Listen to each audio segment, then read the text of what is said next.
Hello and welcome. Are you depending upon your face mask to protect you from COVID-19?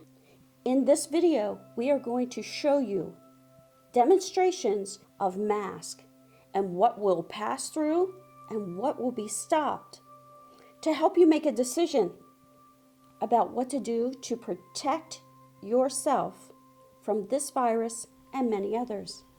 I'm not really sure about you, but when it comes to wearing face masks, they're not really a social statement, and I didn't buy mine because it was cool and sexy.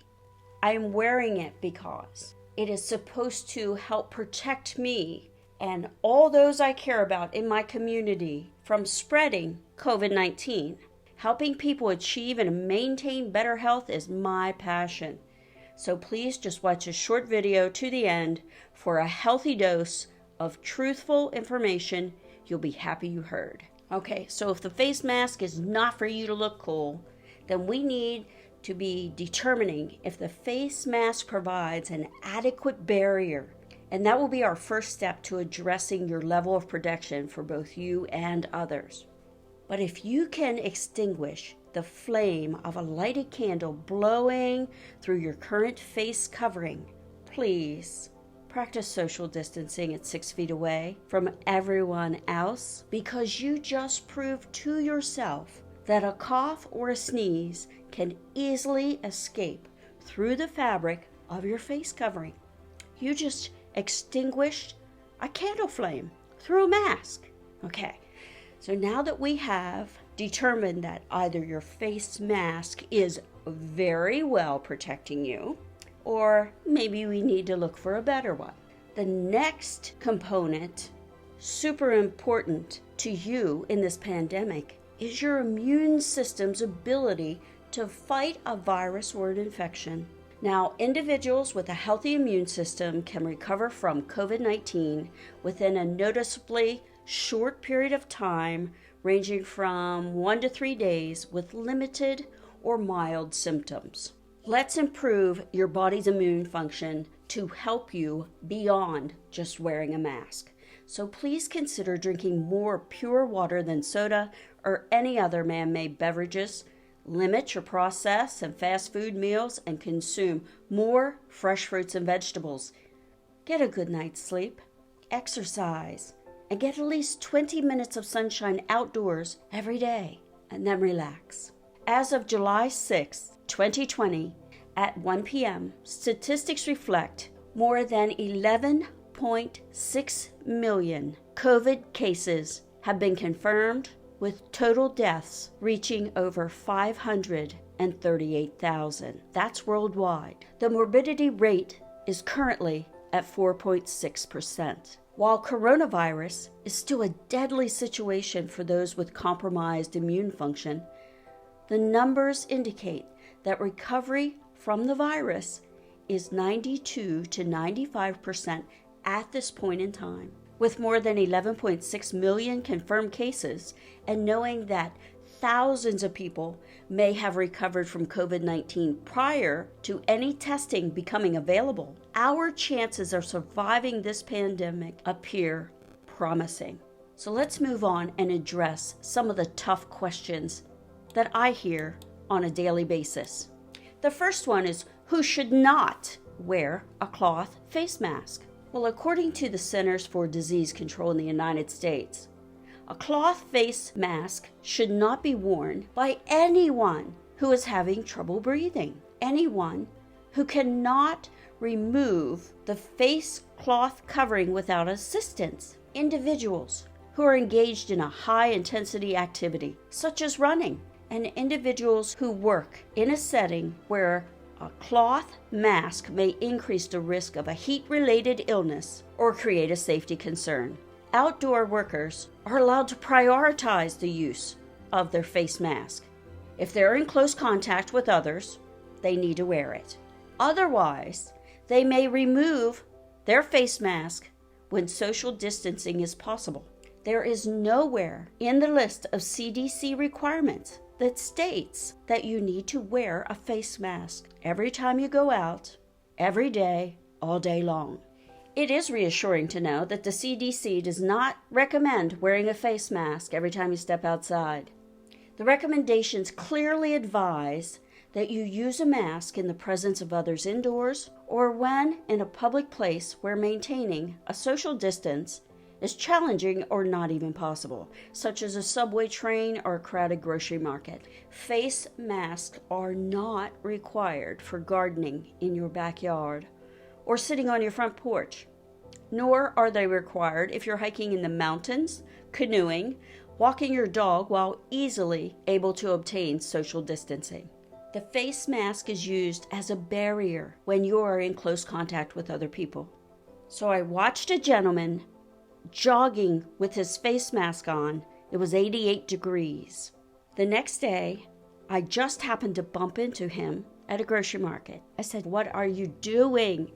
Why are you running in this hot weather with a face mask?" And he said, "I just wanted to help maintain a close relationship with the neighbors in my development, because when I leave, I feel like I'm shamed into having a mask on, and I don't want to rock the boat." Very nice, Dave. You're a kind man. During intense summer heat, wearing a face mask may elevate your chances of some heat-related illnesses or even heat stroke. When a mask is not required, please consider taking good care of you and remove it. People are being shamed into wearing masks all day, every day, and for some folks, especially with breathing issues or a heavy outdoor workload, wearing a mask can become dangerous to them. Heat stroke can be life-threatening. Remember, the CDC has your back on this one. The next question, number 2. Since I started wearing a face mask, I get headaches daily. I did not have them before. Why is this happening? Okay, there are a variety of reasons, and number 1 is dehydration. When you are wearing a mask, it is not often easy, especially for some employees who must go to a different location within the workplace to remove their mask, to eat or drink, or perhaps even have to leave the building to maintain the same hydration they did prior to having to wear a mask all day at work. So dehydration for your headache may be the first reason. The second one is very often people will say, "My mask is so tight around my head or ears, it creates pressure and tension." Well, it may also even be altering the way you hold your head and your neck posture as well. All of those things combined or individually can help cause a headache. When you are breathing through a mask for 8, 9, 10 hours a day, it can limit the way you would naturally breathe and can slightly raise carbon dioxide levels in the blood while reducing oxygen levels. We also tend to take shorter, shallower breaths rather than longer, deeper breaths when wearing a mask. So the shallow breathing and the blood oxygen levels can cause headaches, dizziness, or even a feeling of being lightheaded. Question number 3. Are there any immediate health risks associated with wearing a cloth mask every day? Well, now that is kind of a tricky question because there are no studies on wearing a homemade cloth face mask. I could not locate one in any of the journals that I researched. Perhaps it's because we have not been wearing them long term. However, I did find studies based upon medical grade and industrial masks. The situations I personally witness that may become responsible for some unique respiratory conditions in the future involve some individual circumstances. So first, we are going to discuss the people who have difficulty breathing through their nose and they must inhale and exhale through their mouth in order to obtain enough oxygen to keep them alive. Some examples of that would be persons with a deviated septum, someone who previously had a broken nose, or swollen or enlarged adenoids. A mouth breather experiences more water vapor condensation on the inside of the mask and some people must change their mask multiple times throughout the day to remain comfortable, and so they are not constantly breathing through a wet mask. The potential health hazard exists for these circumstances due to the long-term lower oxygen levels, bacteria, and other debris attaching to the wet cloth, and then it can be inhaled, as well as inhaling some of the fabric residue. The next unique circumstance are persons who wear their mask continuously. Speaking with several genuinely concerned and frightened men and women, I was truly unaware that people were wearing their mask 24 hours a day unless they were eating or showering. Otherwise, they keep their mask on. They believe it is what they are supposed to do for their own safety, and they would never want to hurt anyone else, especially a neighbor's child or their own grandchildren. But if they're not eating or showering, the mask is on in their own home alone, when they are in a vehicle alone, and even while they are sleeping. The potential danger ranges from long-term lower oxygen and higher carbon dioxide levels in the blood long-term because the mask is being worn continuously. Bacteria can develop and be inhaled daily from the mask. Additional hazards are altered breathing habits because we are breathing shorter breaths and more shallow, an unhealthy attachment to the mask because they believe it is for their own safety, and limited social interactions that could increase depression or dementia. The real message is knowing the facts to help protect you and others. And at the top of the list for helping you through this pandemic is to boost your immune system. That's at the top of the list. The next one is to test your mask. If you can place the mask on your face and still extinguish the flame of a candle, or use an aerosol can and watch it go straight through your mask, you may want to invest in another option.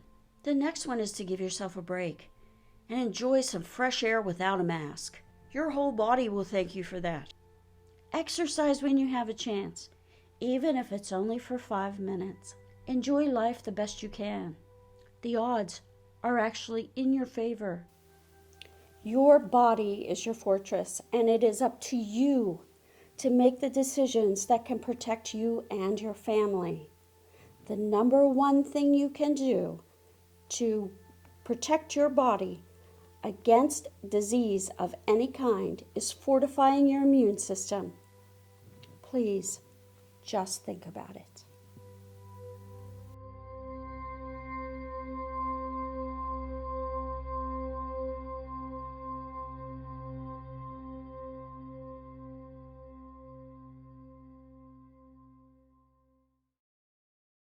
The content of this video contains the author's opinions, observations, thoughts, conclusions, and serves as informational and educational material purposes only. It is not intended as medical advice, medical diagnosis, or medical treatment. The author is not prescribing medical treatment nor attempting to negate current medical treatment. Should viewers choose to follow any of the author's recommendations without the supervision of a medical doctor, they are doing so at their own risk. Should viewers decide to implement any of this information in the video, they are solely responsible for any outcome. The statements have not been evaluated by the Food and Drug Administration. The products mentioned in the video are not intended to diagnose, treat, cure, or prevent any disease.